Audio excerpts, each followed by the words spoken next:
एक गांव में खुसटमल नाम का एक सेठ रहता था जो बहुत ही लालची था। किसान को बहला फुसलाकर ठेके पर खेत में काम करवाता था और बाद में उनके सामने शर्त रखकर उनका हक मार लेता था। देखो मंगू, यह गरीब किसान भी बड़े अजीब होते हैं। जानवरों की तरह दिन रात मेहनत करते हैं और बदले में 2 वक्त की रोटी के लिए भी तरसते रहते हैं। और मुझे देखो, मुझ जैसा मालिक बस बैठे बैठे हुक्म चलाता है और सारी फसल मेरे गोदामों में भर जाती है। सच कहते हो सेठ जी, पूरा गांव आपकी मुट्ठी में है। इनकी मेहनत का फायदा उठाना आपसे बेहतर कोई नहीं जानता है। पूरे गांव पर बस आपका ही राज है। आपकी मर्जी के बिना तो एक पत्ता भी नहीं हिलता है। राजा तो हूँ ही मैं। इन बेवकूफों को ऐसी ऐसी शर्तों पर अपनी जमीन उधार देता हूँ कि मेहनत तो यह करते हैं और फसल मैं हड़प लेता हूँ। आखिर इनकी औकात ही क्या है मेरे सामने। सेठ यह बातें कर ही रहा होता है, तभी उसके सामने बिरजू नाम का एक गरीब किसान आ जाता है जो बहुत ही दुखी और परेशान होता है। सेठ जी, मैंने सुना है कि आप किसानों को अपनी जमीन ठेके पर देते हो। हाँ भाई, तुमने बिल्कुल ठीक सुना है। मैं अपनी जमीन ठेके पर देता हूँ। ठीक है सेठ जी, मैं भी आपकी जमीन पर खेती करना चाहता हूँ। मुझे भी 1 साल के लिए अपनी जमीन ठेके पर दे दीजिए। मेरा नाम बिरजू है और मैं पास ही के गांव में काशीपुर में रहता हूँ। ठीक है बिरजू, मैं अपनी जमीन तुम्हें ठेके पर तो दे दूंगा, पर उसके लिए मेरी कुछ शर्तें सुन लो। ठीक है सेठ जी, बताइए क्या शर्तें हैं। शर्त यह है कि तुम्हें मेरी जमीन पर काम करना होगा और 1 साल के बाद उस जमीन पर जो भी फसल होगी उस फसल का आधा हिस्सा तुम्हारा होगा और आधा हिस्सा मेरा होगा। ठीक है सेठ जी, मुझे आपकी शर्त मंजूर है। सेठ से जमीन के कागजी कार्रवाई करने के बाद बिरजू वहां से चला जाता है और अगली सुबह होते ही उस खेत में खेती करने के लिए पहुंच जाता है। चलो, सेठ जी से जमीन तो मिल गई है, अब इसमें खेती करता हूँ। उम्मीद है कि इस साल इसमें अच्छी फसल होगी। मुझे बहुत ही ज्यादा मेहनत करनी होगी, तभी मेरे हिस्से में कुछ बच पाएगा। बिरजू किसान दिन रात कड़ी मेहनत करता है और फिर उसमें फसल उगाता है।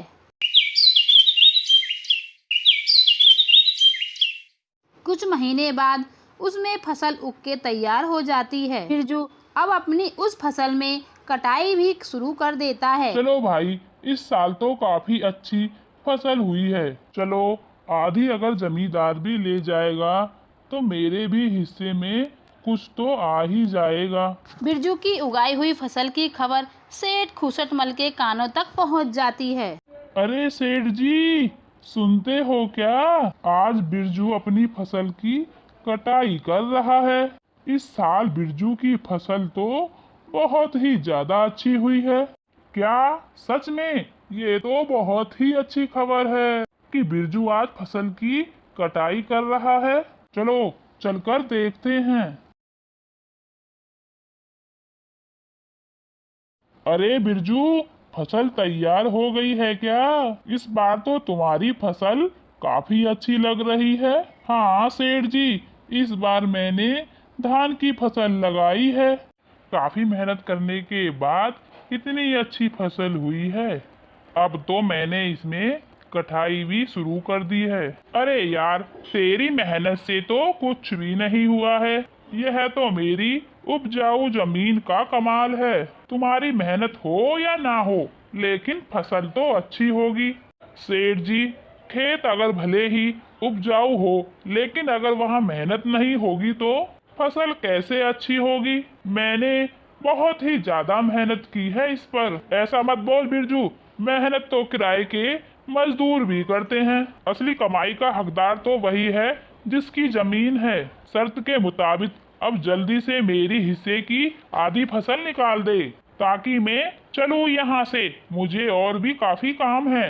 यह कहकर सेठ बिरजू से आधी फसल लेकर वहां से चला जाता है और खराब फसल बिरजू के पास छोड़ देता है, जिसे देखकर बिरजू मायूस हो जाता है।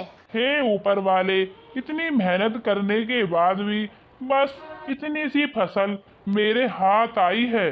धिक्कार है ऐसी जिंदगी पर। आखिर कब तक दूसरों के इशारों पर नाचता रहूंगा। भगवान, कब मेरी अपनी जमीन होगी। बिरजू इसी तरह अपनी जिंदगी काट रहा था।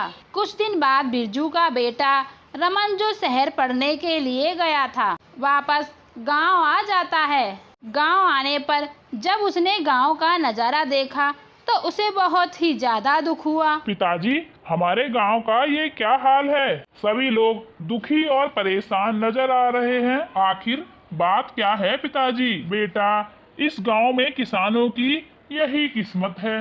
सेठ खूसटमल जैसे लोग हमारी मेहनत का फायदा उठाते हैं। मेहनत हम करते हैं और फसल सेठ खूसटमल जैसे लोग खा जाते हैं। ना तो हमारे पास अपनी जमीन है और ना ही अधिकार है। बस मेहनत करते हैं और भूखे रहते हैं। किसानों की यह स्थिति सुनकर राधे बहुत ही दुखी हो जाता है और गुस्से में आ जाता है।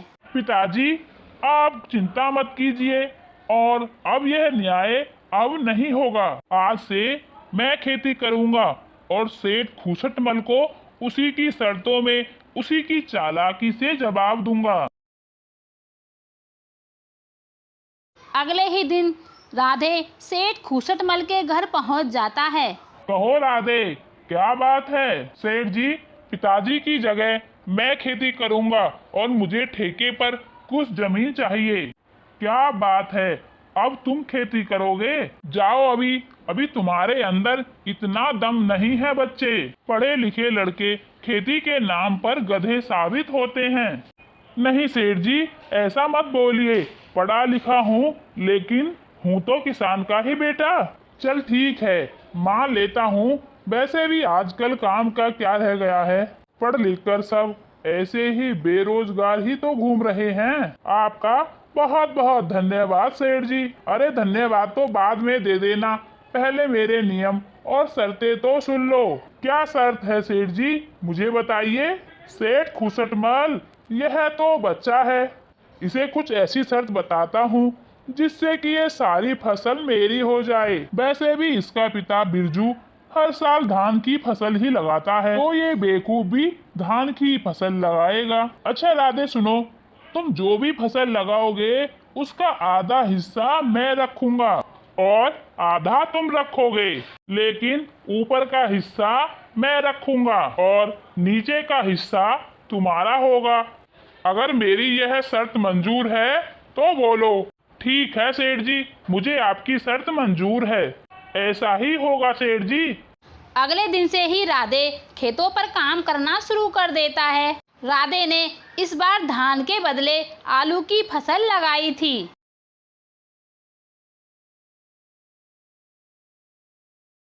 और कुछ महीने बाद फसल तैयार हो गई। आलू की वह फसल बहुत ही अच्छी हुई। अब राधे खेत से आलू निकालने लग जाता है। खबर मिलते ही सेठ खूसटमल राधे के पास पहुंच जाता है।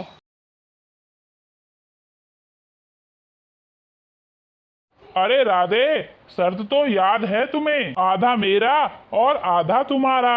हाँ हाँ सेठ जी, मुझे सब कुछ याद है। आधा आपका और आधा मेरा। और आपने ये भी कहा था कि नीचे का हिस्सा मेरा होगा और ऊपर का हिस्सा तुम्हारा होगा, तो आप ऊपर का हिस्सा लेकर जा सकते हैं। अरे सेठ जी, इसने तो चालाकी मार दी। यह तो धान की फसल नहीं है, यह तो आलू की फसल है। अरे ये क्या, इस बार तुमने आलू लगाया है। हाँ सेठ जी, पिताजी इतने दिनों से धान की फसल लगा रहे थे, तो मैंने सोचा इस बार आलू की फसल लगा लेता हूँ। अरे मैं क्या करूँगा इस घास फूस को लेकर, जबकि सारे आलू तो तुम ले रहे हो। आप ही की शर्त है सेठ जी। क्या सेठ जी, आप ही ने तो बताया था और आप ही शर्त मानने के लिए तैयार नहीं हो। मैं कुछ नहीं जानता हूँ सेठ जी, आप अपना ऊपर का हिस्सा ले जाइए। इस तरह राधे ने चालाकी दिखाते हुए लालची सेठ को मुंह तोड़ जवाब दे दिया और सभी आलूओं को लेकर घर आ गया और घास फूस उस सेठ के हिस्से में छोड़ आया। अरे सेठ जी, आज तक पूरे गांव में आज तक आपके सामने किसी ने चालाकी दिखाने की हिम्मत नहीं की थी, और यह राधे का बच्चा आपको इतनी आसानी से बेवकूफ बनाकर चला गया। अरे वो बच्चा मुझे क्या बेवकूफ बनाएगा, आने दो उसे। इस बार तो मैं उसे ऐसा सबक सिखाऊंगा कि मुझसे वह दोबारा उलझने की कोशिश नहीं करेगा।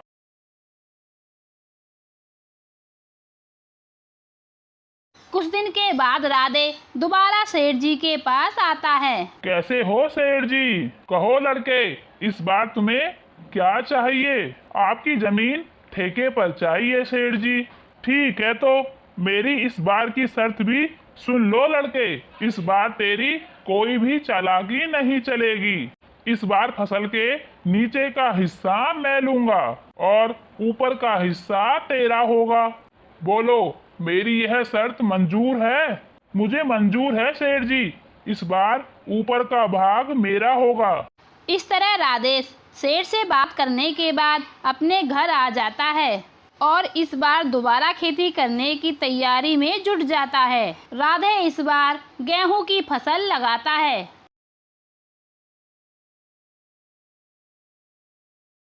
और काफी दिन बाद फसल काफी अच्छी उग आती है।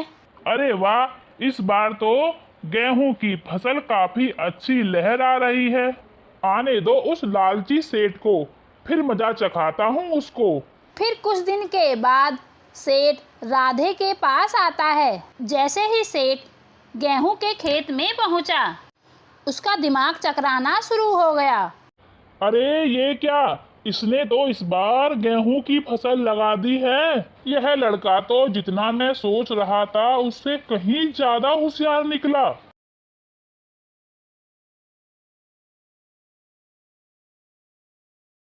नमस्ते सेठ जी, कैसे हैं आप? देखिए, मैंने अब के गेहूं की खेती की है और आपके शर्त के मुताबिक इस फसल का ऊपर का हिस्सा मेरा है और नीचे का हिस्सा इस आपका। तरह राधे ने अपनी होशियारी से सेठ खुशटमल को दोबारा से बेवकूफ बना दिया और सेठ एक बार फिर से धोखा खाकर आग बबूला हो गया। अरे मालिक, इस छोटे से बच्चे का दिमाग तो देखिए। आप जैसे इतने बड़े चालबाज को उसने फिर से बेवकूफ बना दिया। तुम सही कह रहे हो मंगू, मैं तो उसको अभी बच्चा ही समझ रहा था और उस बच्चे ने तो मुझे बेवकूफ ही बना दिया। आने दो, इस बार फिर से उसको बताता हूँ कि सेठ खुसटमल किसको कहते हैं। राधे ने गेहूं की कटाई की और सारी फसल को अपने घर ले आया और उसने फसल का कुछ हिस्सा गांव के गरीब लोगों में बांट दिया। राधे और उसका पिता बहुत ही खुश थे। कुछ दिन बाद फिर से फसल उगाने का समय आया। चलो चलता हूँ, आज सेठ के साथ दोबारा से मुलाकात करता हूँ और इस साल भी ठेके पर जमीन लेकर फसल उगाता हूँ। देखता हूँ इस बार शर्त में वह सेठ कौन सा खुरापाती दिमाग लगाता है। यह सोचकर राधे दोबारा सेठ जी के पास पहुंच जाता है। अच्छा, तो तुम मुझसे मिलने दोबारा आ गए? अब क्या खेल खेलना चाहते हो तुम मेरे साथ? देखो बच्चे, ज्यादा होशियार बनने की कोशिश मत करना। मेरा नाम भी सेठ खुसटमल है। मुझे होशियारी नहीं आती है सेठ जी। मैं तो एक मामूली से किसान का बेटा हूँ। होशियार तो आप लोग हो जो गांव के गरीब किसानों की मजबूरी का फायदा उठा रहे हो। अपनी जुबान पर काबू रख लड़के। ये क्या बक रहा है? जिस काम के लिए आया है उसकी बात कर। यहाँ फालतू का ज्ञान बांटने की जरूरत नहीं है। सेठ जी, चलिए तो काम की बात करते हैं। मुझे इस बार भी आपकी जमीन ठेके पर चाहिए। तो बताइए, इस बार आपकी क्या शर्त है? शर्त तो है। तू खुद को बड़ा ही होशियार समझता है ना बच्चे? तो इस बार फसल का नीचे और ऊपर का हिस्सा मेरा होगा और बीच का हिस्सा तेरा होगा। अब बोल, मेरी यह शर्त तुझे मंजूर है? हाँ, मुझे बिल्कुल मंजूर है सेठ जी, जैसा आप कहो सेठ जी। चलो तो मैं जाता हूँ, मुझे अभी फसल उगाने की तैयारी भी तो करनी है। लालची सेठ की बात मानकर राधे घर चला जाता है। वह फिर से फसल की तैयारी में लग जाता है और इस बार वह गन्ने की फसल लगाता है। इस बार खेती में कौन सा फसल लगाया है बेटा? पिताजी, इस बार मैंने गन्ने की खेती की है। इस बार भी फसल अच्छी हुई है पिताजी। इस बार भी आमदनी अच्छी होगी पिताजी। बहुत अच्छी बात है बेटा, तुम ऐसे ही मेहनत करते रहो। कुछ दिन बाद लालची सेठ और मंगू दोनों दोबारा राधे के पास आने लगे। अरे सेठ जी, इस बार राधे का दिमाग तो चकरा ही जाएगा। इस बार तुमने बहुत ही बढ़िया शर्त रखी है, ऊपर का भी आपका और नीचे का भी आपका। सही कह रहे हो मंगू, इस बार मैंने अपना दिमाग 200% पर यूज किया है ना। मैंने इस बार ब्रह्मास्त्र छोड़ा है, ब्रह्मास्त्र। अब देखता हूँ इस बार वो राधे क्या करता है। इस तरह दोनों बात करते हुए खेत पर पहुंच जाते हैं और जैसे ही वह खेत पर पहुंचते हैं, अरे सेठ जी, ये राधे तो आपका भी बाप निकला। देखो तो जरा, उसने इस बार कौन सी फसल लगाई है। अरे ये क्या, ये तो गन्ने की फसल है। अब बताओ भला, ऊपर का और नीचे का हिस्सा तो मेरा होगा और बीच का हिस्सा उसका होगा। इसका मतलब इस बार भी मेरे हिस्से में झाड़ फूस ही आनी है। मैं इस बार भी फिर से बेवकूफ बन गया। मान गए इस किसान के बच्चे के दिमाग को। अरे आइए आइए सेठ जी, कैसे हो आप? और आप दोनों में क्या बात चल रही है, जरा हम भी तो सुने। अच्छा, एक तो चोरी और ऊपर से सीना जोरी। तुमने मुझे इस बार भी फिर से बेवकूफ बना दिया। मैं भला आपको क्यों बेवकूफ बनाऊंगा सेठ जी, आप तो दुनिया को बेवकूफ बनाते हो। देखो सेठ जी, इस बार मैंने गन्ने की फसल लगाई है और आपके शर्त के मुताबिक इस फसल के ऊपर का हिस्सा और नीचे का हिस्सा आप ले जाओ और बीच का हिस्सा मैं लेकर जाऊंगा। अरे ओ किसान के बेटे, सेठ जी को ज्यादा होशियारी दिखाने की कोशिश मत करना। बेईमानी में और धोखाधड़ी में वह सबके बाप है बाप। यह खेत भी हमारा है और फसल भी हमारी है। अरे ओ मंगू, अरे बस कर, अब चिल्लाने की जरूरत नहीं है। शायद ये हमारी करनी का ही फल है। मैंने भोले भाले किसानों को बहुत ही ठगा है। आज पहली बार हमसे भी किसी ने पंगा लिया है। इस लड़के ने तो मेरी आंखें ही खोल दी। मैं समझ चुका हूँ कि अब मैं किसी भी किसान को परेशान नहीं करूँगा। सबकी मेहनत का बराबर पैसा दूंगा। जो भी किसानों की जमीन मेरे पास गिरवी है, मैं वह सब वापस कर दूंगा। सेठ जी, आपने बहुत ही अच्छी बात कही है। एक किसान दिन रात मेहनत करता है अपने लिए और अपने परिवार के लिए। ना कभी अच्छे कपड़े पहन पाता है और ना ही कभी अच्छा खाना खा पाता है। दूसरों का पेट भरने के लिए वह अपने पेट जलाकर दिन रात मेहनत करता है। ऐसे में इनको तरसाना अच्छी बात नहीं है। इनको इनका हक मिलना चाहिए। इस तरह राधे उस लालची सेठ को सही रास्ते पर ले आया और जमींदार ने किसानों की जमीन और पैसा वापस कर दिया। उस दिन के बाद उस गांव के किसान सभी खुशी खुशी रहने लगे। दोस्तों, अगर कहानी अच्छी लगी हो तो लाइक ज़रूर करें। ऐसी मज़ेदार कहानियाँ सुनने के लिए इस चैनल को सब्सक्राइब करना बिल्कुल ना भूलें। तो फ्रेंड्स, मिलते हैं एक नई कहानी में। तब तक स्वस्थ रहें और मुस्कुराते रहें। बाय बाय दोस्तों।